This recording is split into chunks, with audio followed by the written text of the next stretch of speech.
Nous, les femmes du monde entier, subissons les agressions patriarcales et sexistes sur quasi tous les continents et dans toutes les sociétés.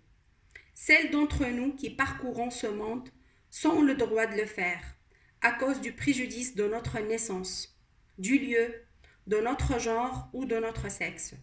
Sommes partis pour un monde meilleur au risque de nos vies. Survivantes de l'exil, à la merci des violences que le parcours nous fait subir. Nous sommes debout. Une femme violentée, administrativement mise à genoux, est une femme affaiblie pour mieux l'abattre. Nous appelons à la sororité.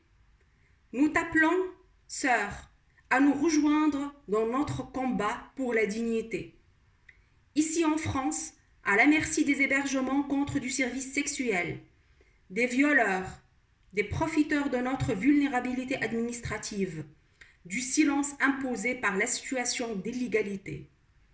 Nous, femmes demandeuses de papier, dénonçons la violence institutionnelle qui construit notre misère et nous enferme dans la loi du silence et de la honte intériorisée. La honte doit changer de camp.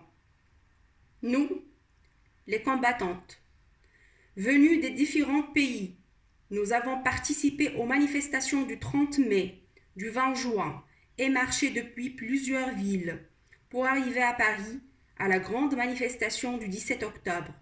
Nous appelons toutes les femmes en exil en France à sortir de cette invisibilité, de ce silence.